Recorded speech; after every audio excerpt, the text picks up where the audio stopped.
안녕하세요. 미국 주식론 대학이 미준입니다. 6월 17일 금요일 오늘의 미국 주식 뉴스를 시작합니다. 미국 증시가 또 큰 폭으로 하락을 해버렸습니다.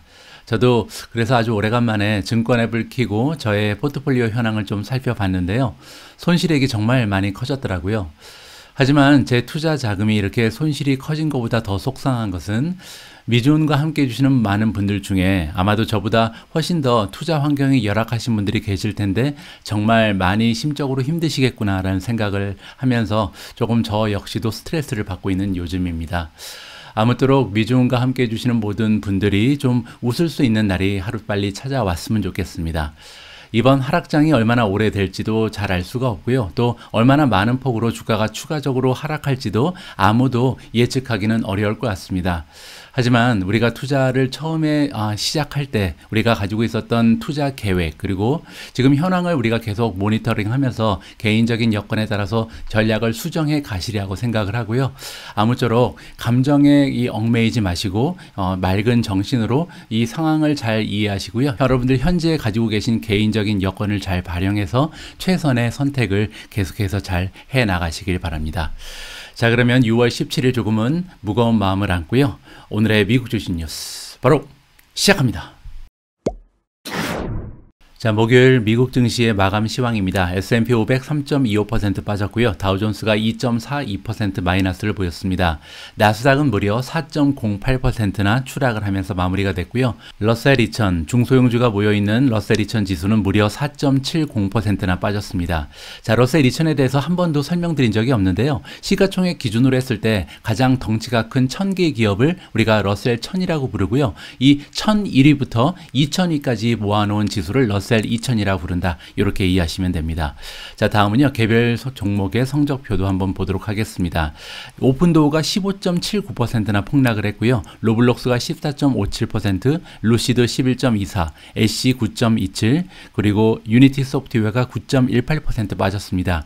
파이버가 9.11%, 메르카도 리브레 8.92% 빠졌고요. 클라우드 플레이어가 8.86%, 시리미티드 8.79, UiPath가 8.62, 스퀘어 블록이죠. 8.58%, 테슬라가 8.54%나 주저앉은 굉장히 큰 폭으로 빠진 성장주들이 많이 보이는 굉장히 우울한 하루였다. 이렇게 정리가 가능할 것 같고요. 자, 다음에는 메가테크 기업들의 성적표인데요. 아까 설명드린 것처럼 테슬라가 무려 9.16%나 주가가 빠지면서 634달러로 지금 주가가 큰 폭으로 가라앉고 있습니다. 자, 엔비디아를 보시면 5.6%가 빠졌는데요. 지금 156달러까지 주가가 큰 폭으로 하락한 추세에 있고요. 메타 플랫폼주가 5.01%, 애플이 3.97, 넷플릭스 3.75, 아마존 3.73% 빠졌습니다. 그 뒤를 이어서 구글이 3.4%, 그리고 마지막으로 마이크로소프트가 2.70% 빠지면서 전반적으로 테크 주식들도 뭐 견뎌내기는 좀 어려웠다. 너무나 추세가 좀 하강 추세에 있다. 이렇게 정리가 가능할 것 같습니다. 어제 미국 증시의 모습이요. 잘 묘사되어 있는 기사 하나가 발견이 돼서 여러분들께 읽어드리도록 하겠습니다. 다우존스가 3만 밑으로 떨어졌다. 다우존스가 정말 오래간만에 그러니까 2020년 3월에 3만 밑으로 떨어진 이후에 처음으로 지금 이렇게 지수가 하락을 했고요. 자, 나스닥 S&P 500이 완전히 추락을 해버렸다. 그 이유는 여기 나와 있는 것처럼 리세션에 대한 공포감이 확산되고 있다. 자, 어제랑 반대죠. 어제는 연준에서 0.75% 갑자기 금리를 급등시키면서 어떻게 보면 인플레이션이 드디어 잡히겠구나라는 기대감이 올라간다. 이렇게 긍정적으로 해석이 가능했었는데요. 오늘 보니까 이제 0.75% 정도 이 금리가 급상승하게 되면 아무래도 경제가 굉장히 어려워질 가능성이 높다는데 투자자들의 초점이 이전에 갔다. 이렇게 우리가 해석을 해볼 수가 있을 것 같습니다. 자, 자세한 내용을 한번 읽어보시죠. 자, 월가가 목요일 날 장을 끝냈는데요. 정말 드라마틱한 로스, 정말 큰 폭으로 주가가 떨어졌다라고 지금 얘기를 하고 있고요. 자, 투자자들이 도망갔다. 그래서 스톡마켓을 다 떠나고 있다라고 얘기합니다. 그 이유는 공포감에 휩싸여서 어떤 공포감이냐면요. 연준에서 지금 너무나 급하게 레이트를 올려가고 있잖아요. 이러한 그 모습 때문에 아마도 미국의 리세션이 찾아올 것이다라는 공포감이 확산되고 있다. 이렇게 정리를 해볼 수가 있을 것 같습니다. 자, 전반적으로 주식시장이 다 하락하긴 했는데요. 여기 보는 것처럼 11, 즉 S&P 500을 구성하는 산업 섹터를 다 해서 11개로 나누고 있는데 모든 섹터가 다 하강을 했다. 따라서 뭐 너나 할 거 없이 안 빠진 종목이 없었다. 이렇게 보실 수가 있는 거죠. 자, 그중에서 가장 많이 빠진 그 섹터는 에너지였습니다. 아무래도 2022년 들어서 가장 추세가 좋았던, 뭐 2021년도 마찬가지고요. 최근 들어서 주가의 흐름이 가장 좋았던 에너지 섹터가 빠진다는 건요, 정말로 이제 바닥을 향해 다가가고 있구나, 이런 느낌을 우리가 받을 수가 있는 거죠. 캐피출레이션이라고 부르는 겁니다. 따라서 뭐 이제는 가리지 않고 예전에 잘 나갔던 에너지 종목도 다 가라앉고 있다. 이렇게 보실 수가 있고요. 5.6%나 하루 만에 빠졌습니다. 그 뒤를 이어서 컨슈머 디스크레셔너리, 뭐 당연하겠죠. 리세션에 대한 공포감이 확산된다면 아무래도 임의 소비재, 우리가 살아가는데 전혀 없어도 될 만한 그런 상품을 판매하는 것을 우리가 임의 소비재라고 부르잖아요. 자동차가 대표적인 그런 품목이 되겠죠. 그 외에 뭐 IT 쪽도 많이 빠졌다라고 나와 있습니다. 각각 4% 이상 하강을 했고요. 자, 수요일 날 다 얘기가 다시 나오는데 연준에서 0.75% 정도 이 금리를 갑자기 올려버렸잖아요. 이렇게 크게 75 베이시스 포인트나 기준금리를 상승시킨 것은 1994년 이후에 첫 번째 있었던 일이다. 따라서 한 28년 만에 있었던 굉장한 일이 벌어진 거죠. 자, 그러면서 페드의 그 의장인 제롬 퍼웰이 뭐라고 얘기했냐면요. 75 베이시스 포인트를 한 번 더 올릴 가능성도 배제할 수 없다. 언제 그러냐면 넥스트 미팅이니까 6월 다음에는 7월이 기다리고 있거든요. 따라서 7월 달에도 0.75% 포인트를 올릴 가능성이 있다라고까지 언급을 해줬습니다.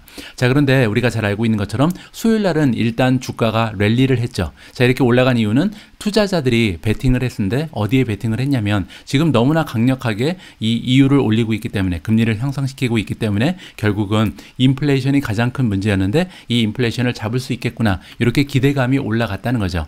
자, 그런데 목요일 날 되니까 갑자기 또 이 포커스가 바뀌어졌다. 자, 어디로 바뀌어졌냐면 결국은 리세션에 가겠구나라는 불안감이 엄습을 했다라고 우리가 이해를 해볼 수가 있는 거죠. 자, 어떠한 걱정이 앞서고 있냐면 이제 이렇게 빨리 기준금리를 역사상 거의 뭐 전무후무한 이런 스피드로 올리고 있는 거잖아요. 자, 이렇게 되면 성장이 아무래도 둔화될 수밖에 없고, 그렇게 되면 경기의 하강이 시작될 것이다 라는 공포감이 찾아왔다. 이렇게 이해하시면 될 것 같습니다. 자, 다른 경제적인 모습을 살펴보면요. 일단 이니셜 잡리스 클레임이 있습니다. 매주 목요일 날은 우리가 처음으로 실업급여를 신청하는 사람들의 숫자가 발표가 되잖아요. 지난주에 비해서 3,000명이 줄었다고 합니다. 뭐 반가운 소식이긴 한데 문제는 뭐냐면요. 월가에서 전망하고 있었던 건 22만 명인데 그거보다는 9,000명이 더 나왔습니다. 22만 9천 명이 새롭게 실업급여를 신청했다. 이렇게 보시면 될 것 같고요.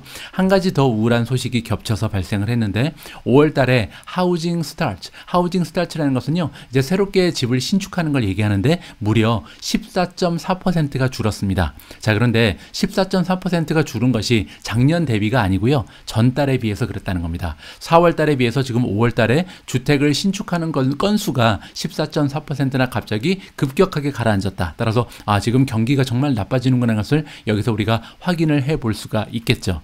자, 그리고 빌딩 퍼밋은 이제 신축 허가를 얘기하는 거잖아요. 이렇게 허가를 우리가 어느 정도 되는지 바라보면 이 허가를 통해서 새로운 건물이 향후에 얼마나 많이 지어질지 그 미래에 대한 예측을 해볼 수가 있는데 이것 역시도 지난달에 비해서 7%나 감소를 했습니다.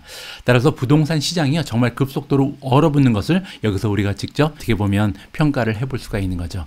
따라서 부동산 관련된 주식에 투자하고 계신 분들은요 이런 수치를 좀 반영을 해서 전략에 수정을 하시는 게 좋겠다라는 것이 저의 개인적인 의견입니다.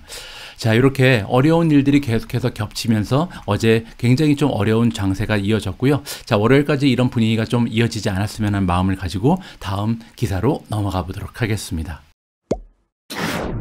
자, 다음으로 준비된 기사는요. 반도체 산업 전체에 대한 좋지 않은 소식을 여러분들과 공유할까 합니다. 자, 아마도 반도체에 투자하고 계신 분들께서는 어제 느끼셨을 텐데 반도체 종목들이 전반적으로 굉장히 큰 폭으로 하락을 했거든요. 뭐 예를 들어서 옆에 나와 있는 AMD 같은 경우는 8.87%나 주가가 폭락을 했고요. 퀄컴도 8.2%나 빠졌습니다. 그 밑에 엔비디아도 6.33%나 주저앉았고요. 자, 이렇게 전반적으로 반도체 종목들이 좋지 않은 모습을 보여준 이유 중에 하나가 여기에서 기술이 되어 있는데요. 바로 삼성전자 때문이다. 이렇게 우리가 얘기를 해볼 수가 있습니다. 자, 무슨 얘기인지 궁금해지시죠? 한번 읽어보도록 하죠. 자, AMD는 Advanced Micro Devices의 약자죠. AMD 그리고 퀄컴의 주가가 지금 반도체 섹터의 전반적인 주가를 다 끌고 내려왔다. 목요일날 그랬다는 거죠. 그 이유는 뭐냐면 여러 가지가 있죠. 일단은 그 인플레이션이 계속해서 상승하고 있다는 굉장히 어려운 그런 느낌. 두 번째는 리세션에 대한 공포감이 확산되고 있는 점. 자, 그리고 세 번째가 굉장히 좀 흥미로운데 삼성전자에서요. 이번에 그 공급업체한테 반도체를 공급하고 있는 업체들한테 지연을 좀 부탁했다. 아니면 그 주문량을 좀 줄여달라고 부탁을 한 것으로 이번에 니케이 아시아가 보도를 했습니다. 자, 니케이 아시아의 보도 내용에 따르면요. 삼성전자가 임시적으로 지금 멈추었다. 그래서 새로운 오더를 완전히 내지 않고 있고요. 기존의 오더에 관해서도 조금 주문을 좀 늦게 갖다 달라. 아니면 조금 양을 줄여달라. 이렇게 지금 부탁했다는 보도가 전해지고 있습니다. 자, 여기에서 지금 이 반도체 그 주문량이 이렇게 줄어들고 그리고 일부는 아예 그냥 그 주문을 더 이상 하지 않는다고 나오는데요. 어디 들어가는 반도체냐면 전반적으로 뭐 TV라든지 아니면 가전제품, 스마트폰 가리지 않고 모든 반도체 종목이 다 해당이 되는 것으로 나와 있고요. 그 이유가 여기 기술이 되어 있는데 일단은 인벤토리, 재고가 너무 남아 도는 것 같습니다. 자, 그리고 두 번째로 인플레이션에 대한 공포감 때문이다. 아무래도 이 인플레이션 때문에 계속해서 수요가 감소할 것이라는 것이 삼성전자의 예측이 아닐까 이렇게 우리가 생각해 볼 수가 있겠죠. 자, 관계자 한 명은 또 뭐라고 더 첨언을 했냐면요. 원래는 7월 달에 공급이 되기 때문에 했던 그 주문량이 있잖아요. 근데 이 7월 달에 주문량이 반까지 줄었다라고 지금 소식이 전해지고 있습니다. 따라서 상황이 굉장히 심각하구나. 뭐 이렇게 10% 20% 줄은 것이 아니라 7월 달 같은 경우는 오히려 반도체의 양을 그 주문량을 반까지 컷했다는 것은 굉장히 상황이 좋지 않다는 것을 우리가 여기서 엿볼 수가 있는 거죠. 자, 그러면서 전반적으로 이 삼성전자의 주가뿐만 아니라 많은 종목의 주가가 많이 떨어졌습니다. 일단 삼성은 6.5%나 폭락을 했고요. 그 외에도 AMD, 아까 퀄컴 말씀드렸죠. 둘 다 8% 이상 하락을 했고요. 자, 엔비디아는 보시는 것처럼 6.48% 빠졌고요. 마벨 테크놀로지 많이 빠졌습니다. 9.41%. 마벨 테크놀로지 같은 경우는 제가 한동안 여러분들께 계속 말씀드린 것처럼 사고 싶은데 너무 비싸서 못 사고 있다고 말씀드렸잖아요. 이런 식으로 조금만 더 빠져주면 어쩌면 제 포트폴리오에 들어올 가능성도 있다라고 기대를 좀 하고 있고요. 자, NXP 같은 경우도 보시면 6.75%가 빠졌습니다. 자, AVGO, 브로드컴도 5.61%가 빠졌고요. 자, 이러면서 지금 반도체 종목들의 주가가 조금씩 계속해서 저렴해지고 있는 상황입니다. 저는 이 기사를 읽어보고요. 이런 생각이 들었습니다. 최근 들어서 성장 주식도 굉장히 많이 빠졌잖아요. 그런데 만약에 이렇게 반도체 주식들이 그 일부 성장주와 비슷한 추세로 계속해서 이렇게 미끄러 떨어진다면 결국 성장주에 들어가 있던 저의 투자 자금을 일부 반도체 주식으로 옮겨야겠다는 생각이 듭니다. 반도체 주식이 성장 주식에 비해서 오히려 좀 안전한 면은 있잖아요. 사실 굉장히 좀 안정적이고 그리고 어닝도 적자가 아니라 흑자를 내고 있고요. 따라서 향후에 비슷한 그 성장 추세를 보일 가능성이 있는 반도체 주식이 이렇게 싸졌다는 것은 어떻게 보면 이 종목들의 투자 가치가 정말 날이 가면 갈수록 올라가고 있다는 것을 우리가 좀 인정을 해줘야 될 것 같습니다. 자, 아무쪼록 반도체에 투자하고 계신 분들 절대 포기하지 마시고요. 제 생각에는 오히려 지금은 반도체 주식을 사야 될 때지 이렇게 그 매크로에 대한 위협 요소 때문에 반도체 주식을 던질 그런 추세는 아니다. 이렇게 개인적인 의견을 전해드리고 싶습니다. 자, 방금 전에 제가 엔비디아의 주가가 6% 넘게 하락했다고 말씀드렸는데요. 정정하겠습니다. 어제 엔비디아의 주가는 5.6% 하락을 했습니다. 재확인을 해봤고요. 자, 엔비디아의 주가가 이렇게 5% 넘게 하락한 데는 한 가지 좋지 않은 뉴스가 더 더해졌는데요. 자, 어떤 내용이냐면 엔비디아에서 일하고 있는 다이렉터 중에 한 명이 이번에 3,600만 달러 정도의 가치가 있는 주식을 팔아버렸다는 좋지 않은 소식이 전해진 것 같습니다. 잠깐 읽어보시면요. 자, 주식이 가격이 한 4% 정도 장이 열리기 전부터 이미 빠져 있었고요. 그리고 이유 중에 하나는 뭐냐면 마크 스티븐즈라는 다이렉터가 22만 7,700주를 정리를 한 것으로 나와 있습니다. 자, 이러한 소식은 SEC 파일이 공개가 되면서 이제 퍼블릭한테 오픈이 됐고요. 자, 엔비디아의 주가는 지금 1월 1일부터 지금까지 45%나 빠져 있는 상황입니다. 1년 전과 비교해도 이제 드디어 마이너스로 접어들었고요. 따라서 1년 전에 그 엔비디아의 주식을 사신 분들은 아직 플러스일 가능성도 있지만 그러지 않은 분들은 다 아직 이제는 수익률이 마이너스까지 빠졌다라고 보실 수가 있는 것 같고요. 자, 아무튼 이렇게 엔비디아의 주가가 45% 정도 이어 투 데이스로 빠지면서 현재 PE 레이쇼를 보니까요, 거의 40배까지 접근을 했습니다. 자, 엔비디아라는 주식을 40배의 이 PER을 주고 살 수 있는 기회는 그렇게 자주 오는 것은 아니거든요. 하지만 한 가지 이제 우리가 모르는 점은 이게 35배까지 떨어질지 아니면 30배까지 떨어질지는 알 수가 없는 거죠. 따라서 엔비디아를 사랑하시는 모든 분들은 조금씩 분할 매수를 하시는 방법밖에 없다. 이렇게 말씀드리고 싶습니다. 자, 다음으로 읽어드릴 기사는요, ASML 관련된 소식인데 굉장히 좀 의외의 소식이 들려왔습니다. 자, 이번 기사의 제목을 보시면요, 레이 달류가 운영하고 있는 그 헤지 펀드의 이름이 브릿지워터거든요. 브릿지워터가 무려 5.7 빌리언, 5.7 빌리언이면 57억 달러잖아요. 엄청난 금액을 지금 베팅을 했는데, 중요한 것은 어게인스트는 이제 공매도를 했다는 얘기입니다. 그래서 유로피안 그 스톡 마켓에 공매도를 하고 있다라고 지금 나와 있거든요. 자, 그런데 이 유로피안 마켓에 공매도를 하는 것까지는 좋은데 그 중에 한 종목이 바로 ASML이었습니다. 자, 그 결과로 지금 ASML의 주가가 7.7%나 급락을 하고 있거든요. 자, 여기에 대한 소식을 조금 더 자세히 읽어봐야 할 것 같습니다. 자, 브릿지워터에 대한 소개가 나와 있는데요. 전 세계에서 가장 커다란, 규모가 가장 큰 헤지펀드 펌이 바로 브릿지워터다라고 소개가 되고 있고요. 자, 브릿지펀드가 이번에 그 비기스트 숏셀러다, 따라서 가장 커다란 규모로 지금 공매도를 하고 있는 그런 기관이 브릿지워터라고 지금 공개가 되고 있습니다. 그 대상은 유로피안 스톡이고요. 자, 그래서 총 지금 공매도에 사용되고 있는 자금의 규모가 무려 57억 달러 정도가 되고 있는 것으로 이번에 그 파일링 했던 그 데이터에서 공개가 됐다. 블룸버그가 이번에 알려주고 있고요. 자, 그런데 이 5.7 빌리언에서요, 무려 1 빌리언, 즉 10억 달러 정도를 지금 어디에 공매도를 지금 놓고 있냐면요, 바로 ASML입니다. 자, 그리고 또한 752 밀리언 정도는 어디에 지금 공매도를 하고 있냐면 토탈 에너지라는 에너지 종목이고요. 따라서 굉장히 좀 의외의 종목에 어떻게 보면 공매도를 하는구나라고 우리가 좀 생각을 해볼 수가 있거든요. 자, 이번 데이터 같은 경우는요, 무엇을 나타내주고 있지 않다라고 나와 있죠. 이게 뭐냐면 브릿지워터가 다른 커다란 그림을 그렸는데 거기에 일부가 지금 어떻게 보면 이 ASML 아니면 토탈에 그 공매도를 치면서 해칭을 한다, 이렇게 우리가 생각해 볼 수도 있는데 그러기에는 조금 그 금액이 너무나 큰 것이 아닌가 개인적으로 판단을 하고 있습니다. 자, 어쨌든 어떠한 이유 때문에 ASML을 지금 공매도를 시도하는지 잘 모르겠지만 저로서는 개인적으로 좀 이해가 되지 않거든요.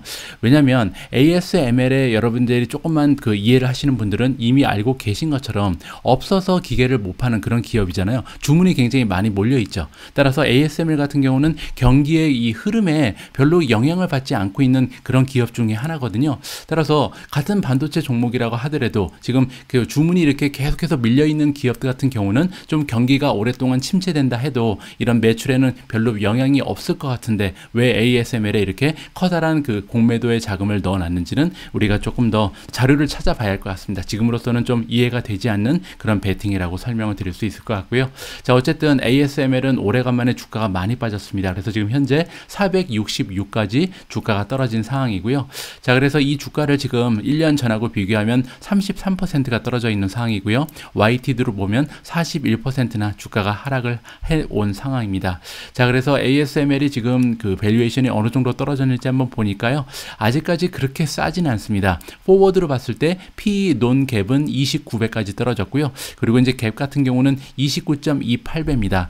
한 5년 평균을 보니까 36배거든요. 따라서 평소에는 36배 정도를 줘야 살 수 있는 주식이 지금 물론 포워드긴 합니다. 물론 지금 TTM을 하면 더 싸겠죠. 29.28배까지 떨어진 상황이다. 이렇게 우리가 좀 생각을 해볼 수가 있고요.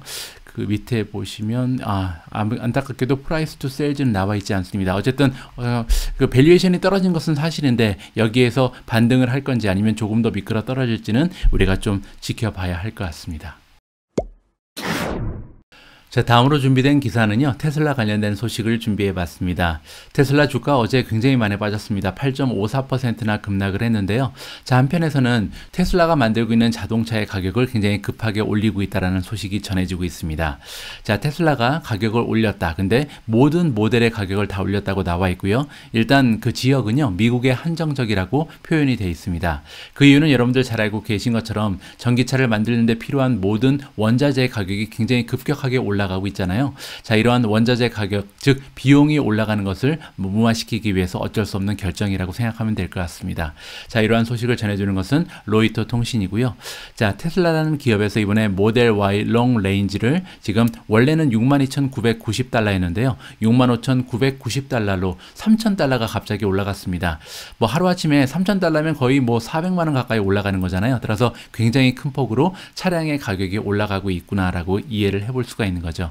자, 그리고 그 일이 있기 전에 어떤 일이 있었냐면요. 딜리버리가 계속해서 지연되고 있다. 따라서 배달을 제때 못 해주고 있는 거잖아요. 그래서 롱 레인지 모델 같은 경우는 한 달 동안 지금 배달이 지연되고 있는 그런 상황이 연출된다. 이렇게 보실 수가 있는 겁니다. 자, 이번 달 초에요. 일론 머스크가 어떤 얘기를 한 적이 있냐면 슈퍼 배드 필링, 즉 경기에 대해서, 이 미국 경제에 대해서 너무나 좋지 않은 그런 생각이 든다라는 표현을 해준 적이 있습니다. 자, 그리고 나서 어떤 일을 했냐면요. 글로벌에 걸쳐서 올 하이어링을 포즈했다. 따라서 사람 뽑는 것을 완전히 중지시켜 버렸고, 그리고 일자리 역시도 10% 삭감하는 이런 결단을 보여줬거든요. 따라서 지금 일론 머스크가 보기에는 미국 경제가 굉장히 좋지 않은 방향으로 흘러가고 있구나라고 우리가 좀 예측을 해볼 수가 있는 거죠. 자, 4월 달 같은 경우 모델 3의 롱 레인지를요 1,500달러 가격을 인상한 바가 있고, 그리고 퍼포먼스 같은 경우 모델 3의 퍼포먼스는 1,000달러 올린 적이 있습니다. 따라서 모델 3도 그렇고 이번에 모델 Y도 그렇고 전반적으로 모든 차량의 가격을 올린 것이 테슬라다, 이렇게 볼 수가 있겠죠. 뭐 이 뉴스는요 사실 테슬라의 경쟁력을 다시 한번 우리가 확인할 수 있는 기회이긴 합니다. 왜냐하면 다른 차량 같은 경우는 이렇게 3,000달러라는 그 금액을 바로바로 올릴 수는 없는 거잖아요. 하지만 테슬라 같은 경우는 사실 없어서 못 파는 차기 때문에 이렇게 비용이 급증할 때는 그들이 가지고 있는 가격 결정력을 활용을 해서 이 비용의 그 급증으로 인해서 나타나는 순이익의 감소를 어느 정도 메꾸는 그런 효과를 발휘할 수 있다. 따라서 그들이 가지고 있는 어떻게 보면 커다란 장점이다라고 우리가 이해를 해도 좋을 것 같습니다. 자, 오늘 마지막으로 준비된 기사를 함께 읽어보겠습니다. 자, 이번 기사에는요, 종목이 아니라 골드가 등장을 합니다. 금이죠. 자, 금에 관련된 종목들이 지금 굉장히 좋은 추세를 보이고 있다. 이런 기사가 발견되고 있는데요. 자, 골드 마이너즈, 그러니까 금을 캐는 그런 광산 기업들이요, 주가가 많이 올라갔다라고 나와 있습니다. 자, 그 이유는 이 금에 대한 역할이 좀 부각되고 있는 거죠. 왜냐하면 금은 보통 굉장히 좀 안전한 자산으로 우리가 좀 여기고 있잖아요. 세이프 헤븐이라고 부르죠, 보통. 그 이유는 여기 보시는 것처럼 리세션에 대한 공포감이 확산되면서 안전자산인 금으로 사람들의 관심이 모이고 있다. 이렇게 우리가 이해를 해볼 수가 있겠죠. 자, 6월 달에 현금 그 골드의 가격이요, 이번에 30.4달러나 갑자기 급등을 해버렸습니다. 퍼센티지로는 1.7%를 올라가면서 지금 1,849달러에 거래가 되고 있다라고 나와 있고요. 자, 이렇게 30.4달러나 갑자기 올라간 것은 하루 만에 이렇게 올라간 게요, 3월 17일 이후에 처음 있는 일이다. 굉장히 큰 폭으로 좀 좋은 추세를 보여주고 있구나라고 우리가 생각해 볼 수가 있겠죠. 자, 달러의 가격이 1.6% 떨어졌다고 나와 있죠. 지금 달러가요 어느 정도로 초강세냐면 20년 만에 최고의 수치를 찍고 있거든요. 따라서 이렇게 강세를 보였던 달러가 조금씩 가격이 떨어지면서 이 해외에서 금을 매입하는 사람들이 금에 대한 좀 매력도가 올라갔다. 이렇게 우리가 해석을 해볼 수가 있겠죠. 보통 우리가 이제 금 그러면요 여러 가지 주식을 생각해 볼 수가 있습니다. 뭐 금을 판매하는 사람들도 있고 아니면 금을 캐는 그런 기업들도 있잖아요. 그래서 보시는 것처럼 뭐 골드를 마이닝하는, 즉 채굴을 하는 이러한 기업들을 모아놓은 ETF가 GDX라는 그 ETF가 따로 있고요. 뭐 뉴먼트처럼 세계적으로 유명한 굉장히 커다란 기업들도 존재를 합니다. 하지만 제가 볼 때는요, 만약에 금에 투자를 하신다면 이런 기업들보다는 그냥 금 현물을 추종하는 이러한 ETF를 따라가시는 게 더 낫지 않나 개인적으로 판단합니다. 자, GLD라는 ETF가 지금 나와 있는데요. 이런 게 이제 현물을 쫓아가는 그런 ETF라고 보시면 되죠. 위에 봐서 이제 퀀트 레이팅을 살펴봐도요. 지금 이 시킹 알파의 퀀트 레이팅에서도 다른 주식들보다는 GLD, 즉 현물을 추종하는 이 GTF를 강력 추천하고 있구나라는 것을 여기서 우리가 확인을 해볼 수가 있습니다. 자, 여기 정리가 돼 있는데요. 최근 들어서 이제 달러의 랠리가 이제 피크를 찍었다. 이제 떨어지기 시작한다. 이렇게 기술이 돼 있는 거고요. 따라서 투자자 입장에서는 지금 굉장히 좀 안전한 투자처를 원하는 사람들이 사람들이 많이 생겼는데 그 사람들이 볼 때 골드 트레이드가 가장 매력적으로 보이는 시기가 찾아오고 있다. 이렇게 오한다의 에드워드 모야가 이야기를 해주고 있습니다. 저는 개인적으로 금 투자는 하고 있지 않습니다. 금에 대한 관심이 좀 없어서 그렇거든요. 하지만 개인적인 성향이나 여러분들의 투자 여건에 따라서 다양한 그 투자 자산을 가지고 있는 것은 뭐 결코 해가 될 수는 없겠죠. 참고하시면 좋을 것 같습니다. 자, 6월 17일 보내드린 오늘의 미국 주식 뉴스를 마감할 시간입니다. 자, 오늘도 오미진님과 함께 준비한 자막 영상을 소개해 드릴 텐데요. 자, 오늘 자막 영상에는 제가 개인적으로 굉장히 좋아하는 조시 브라운이 등장을 합니다. 뭐 이분이 투자를 잘해서가 아니라요. 굉장히 좀 시원시원하게 말씀을 잘하시서 개인적으로 이분의 영상을 보고 있으면 좀 기분이 좋아지더라고요. 자, 그런데 오늘 보실 영상은요. 기분이 좋아지는 내용은 아닙니다. 자, 이분이 굉장히 강력하게 굉장히 좀 그 확신에 찬 목소리로요. 미국 증시의 폭락은 이제 겨우 시작이다. 이렇게 좀 부정적인 의견을 안겨주고 있거든요. 자, 어떠한 근거가 담겨 있는지 여러분들께서 직접 이 방송을 보시면서 소화를 해내시면 좋을 것 같습니다. 6월 17일 보내드린 오늘의 미국 주식 뉴스는 여기까지입니다. 최근 들어서 굉장히 좀 어려운 하락장이 지속되면서 어떤 컨텐츠를 제가 전해드려야 여러분들께 많은 도움이 될 수 있을까 고민을 많이 하고 있습니다. 자, 그래서 오늘 저녁 8시에 준비된 컨텐츠는요. 개인적으로 여러분들이 꼭 시청을 해 보셨으면 합니다. 최근 들어서 투자자들의 그 마음에 가장 커다란 걱정을 안겨주는 것은 아무래도 미국 경제가 리세션에 빠져들 가능성이 있다는 부분이 아닐까 합니다. 자, 그래서 오늘 저녁 방송에서는요. 과연 리세션에 미국 경제가 빠져들 가능성이 어떻게 되는지, 그리고 만약에 미국이 리세션에 빠지게 된다면 미국 증시는 어떠한 모습을 보이게 될런지 과거의 통계를 통해서 한번 짐작하고 예측하고 준비해 볼 수 있는 그런 기회를 마련해 봤습니다. 많은 분들께서 오늘 저녁 방송 한번 시청하시면서 여러분 나름대로 투자 전략을 점검하시는 그런 기회로 삼으셨으면 좋겠습니다. 우리 모두가 미국 주식 투자로 은퇴하는 그날까지 다 함께 화이팅입니다. 행복한 하루 되세요. 감사합니다. Liz Ann Saunders of Schwab Today tweets, U.S. consumers losing interest in spending money on several goods and services. Only topics where Google search activity hasn't declined are exercise equipment, telecom, and job interviews. Kroger today talks about big trade downs, airfares falling for the first time, customers talking about rising prices, housing prices are down, mortgage rates are soaring. What do you say? If you're listening to the Fed, the question is which Fed, because what Powell is saying does not jibe with what the Atlanta Fed's GDP Now forecast says. That forecast says we are in recession, no growth in the second quarter. So we'll, by the time we get like actual clean data post all the revisions, it takes a while. But I've made this point on the show. I've been making it for a while. It doesn't matter if we're in a recession or a soft landing, because in the minds of the consumer, and the consumer is 70% of the economy, it already feels like a recession. It already feels like a recession. So it's almost like semantics at this point. We are in a slowdown. It feels horrible. The people who can least afford to be in an environment like this are obviously the people at the lower end of the income scale. And while a strong labor market has helped, I want to show you some markets that I think are going to have a negative multiplier effect that we will be feeling for at least the next 2 quarters, almost regardless of what the Fed does at this point. They actually can't even help here. We just had mortgage rates surge to 5.78%. That is the largest 1-week increase since 1987. Yes, that 1987. Housing starts declined 14.5% from April to May. That is an enormous decrease. Single-family starts dropped 9% to an annual rate of only 1.05 million month over month. And why that's not great is really the only engine of the economy that we can rely on is the positive multiplier effect from new household formation. The demographics are on our side, but that's not working out if we're not going to build enough affordable homes, and we're not.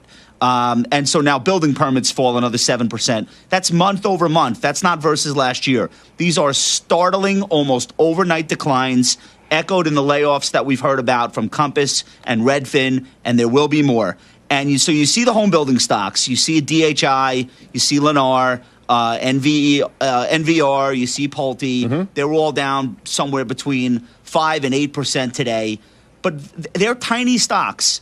those stocks don't matter at all to the calculation of the S&P 500. However, the product that they sell is enormously important. And when you lose that aspect of consumer confidence and spending, when the home that they're in doesn't sell, and when applications to buy new homes declines, a lot of ancillary spending in our economy goes away with that. So you're probably going to have a bust, quite frankly, in durables. If you bought a new washing machine in 2021, you're not buying one in 2022, obviously. So I think that is really important because we talk about this transition of the economy. We're going to go from items to services. Okay, that sounds great. The thing is, services are very small in the S&P 500 earnings.